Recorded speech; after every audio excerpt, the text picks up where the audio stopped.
एक वक्त था जब गुजरात के भरूच की एक बुनाई कला पूरे भारत में प्रसिद्ध थी। यहाँ तक कि अंग्रेज भी इसकी प्रशंसा किया करते थे।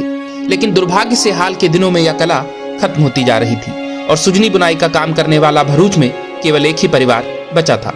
लेकिन इसको दोबारा नया जीवन देने की जिम्मेदारी उठाई 2012 बैच के IAS अधिकारी और भरूच के कलेक्टर तुषार डी समेरा और उनकी टीम ने।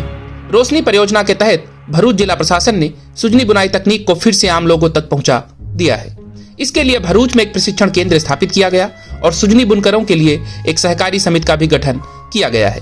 सुजनी एक अनोखी क्विल्ट मेकिंग तकनीक है जिसे डबल कपड़ा बुनाई तकनीक भी कहते हैं। इसकी उत्पत्ति 19वीं शताब्दी के मध्य में मानी जाती है। इसमें लाइन दर लाइन बुनाई होती है बिना किसी स्टिच के। बुनाई का उपयोग मुख्य रूप से कपास से भरी चेकर्ड सुजनी रजाई और ब्लैंकेट बनाने के लिए किया जाता है। एक डबल रजाई को बुनने में लगभग 3 दिन लगते हैं, जिसमें 2 से 3 किलो रुई भरी जाती है। खास बात यह है कि सुजनी ब्लैंकेट सभी मौसम में उपयोगी होते हैं। वहीं इस कला का उपयोग मेजपोश, गलीचे और चटाई बनाने के लिए भी किया जाता है। हालांकि धीरे धीरे यह तकनीक लुप्त होती जा रही थी और विलुप्त होने की कगार पर थी। एक समय ऐसा आया जब सुजनी बुनाई का काम केवल मुजक्किर भाई का ही परिवार करता था। मुजक्किर भाई के पूर्वजों ने ही आजादी की लड़ाई के समय इस कला को अंडमान निकोबार जेल में सीखा था।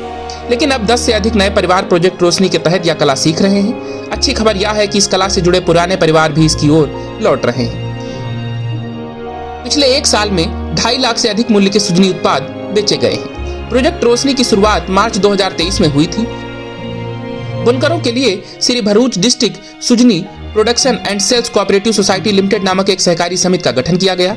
अब इस सोसाइटी में 100 से अधिक सदस्य हैं। सुमेरा कहते हैं, जब हमने शुरुआत की थी तो केवल एक परिवार जिसमें 4 प्रत्यक्ष रूप से बुनकर और 6-7 अन्य लोग शामिल थे। लेकिन अब प्रत्यक्ष या अप्रत्यक्ष रूप से 10 से अधिक परिवार और 100 से अधिक बुनकर हमारे साथ हैं।